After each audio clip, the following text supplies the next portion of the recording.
serious, right? This one's for real? Okay. Hello, and welcome to KMAK BS Morning News. BS stands for Broadcast Station, and not what you think it does. Let's not waste any time here. We've got the Commander-in-Chief, the one and only Harry Truman, the bomb dropper himself. He's on the other line, and yeah, we're gonna ask him some questions. Hello, Mr. President Truman. You interested in politics? I am. Let's go talk to Harry Truman for a minute. Howdy. Scratch that, Mr. President. That's not what I want to hear right now. I want to hear how you plan to be a key role in keeping the United Nations established. You see, sir, we intend to promote peace in the UN. I will be making tough decisions, but only for the greater good of the world. Okay.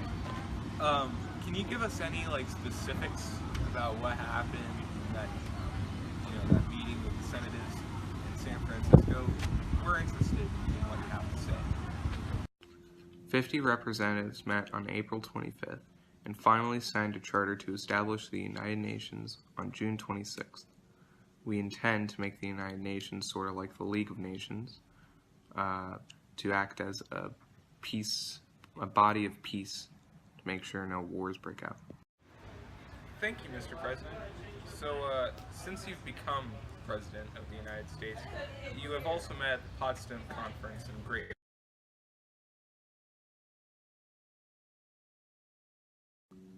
Why, yes.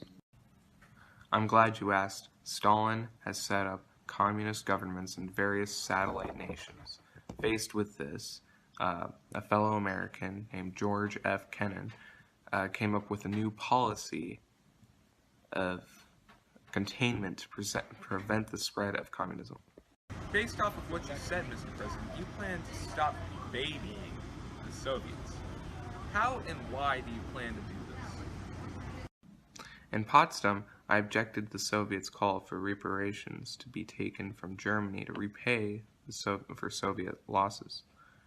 We all bargained and came to an agreement that we all could take reparations from our own occupation zones, like our own states and countries. And finally, Mr. President, do you think Europe is divided?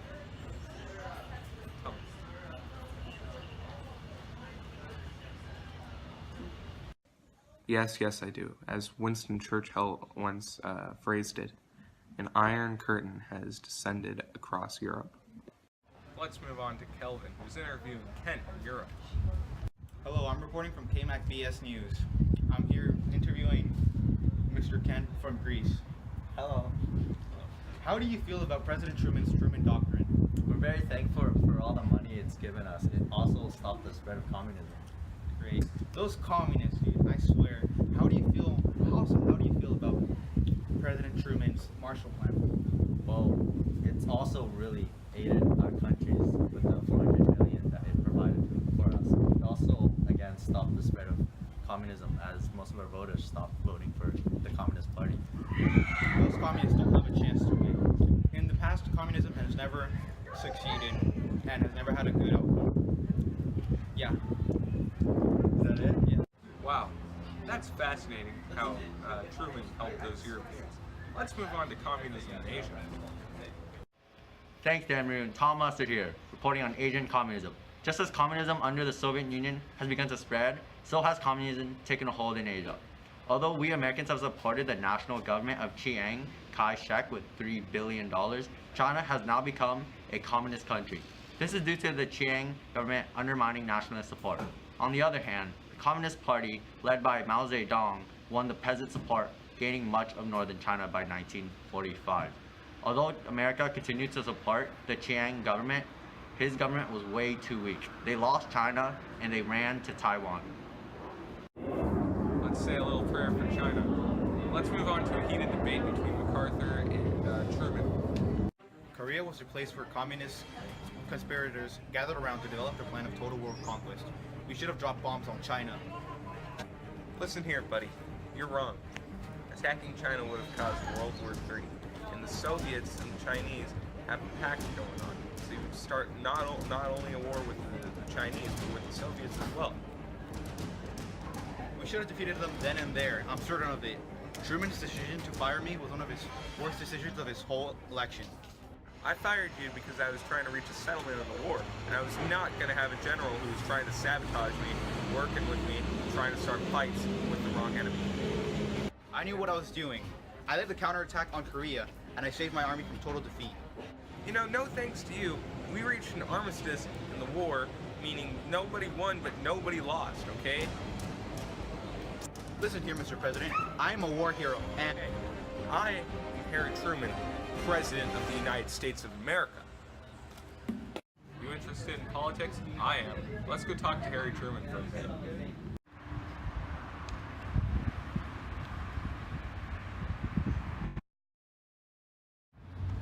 enlisted this time of tension when many countries are going red. Defeat communism. Soviet Union is bombing us? We need some shelter. Sir, you need some shelter. Buy a fall shelter today for a small price of $5,000. Dude, I'm down. Damn commie spies. Let's see what they have to say about their case. Hey, you guys, get over here. That's Chloe and Julius. You guys are under arrest.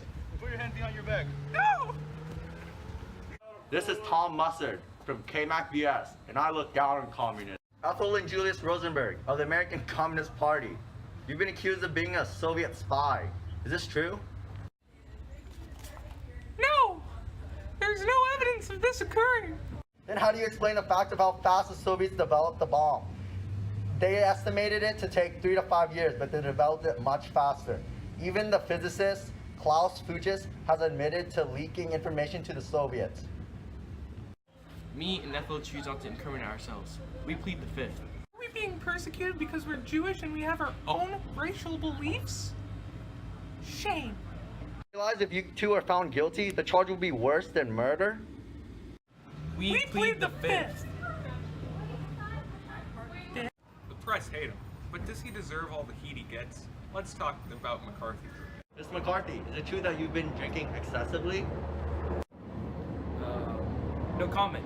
We're not to answer that. Tom Mustard here. I'm here with Senator Joseph McCarthy of the Anti-Communist Activist Group. Hello. How do you feel, McCarthy, about the backlash of calling out 205 communists in our party? People are calling it a witch hunt. Hey, knock that off. They are wrong. Everything I said is true. People are claiming that you're using McCarthyism just to gain popularity. Is this true? All the claims against me are lies. I stand by what I say. Ms. McCarthy, how have you been dealing with being called out by a Senate investigation, which tended to bring dishonor and distrust in the Senate? I'm telling you, this is a false investigation done by communists. Looks like Ashkan has a big workload. He's reporting on the Suez War, the Eisenhower Doctrine, and the Warsaw Pact. Take it away, Ashkan.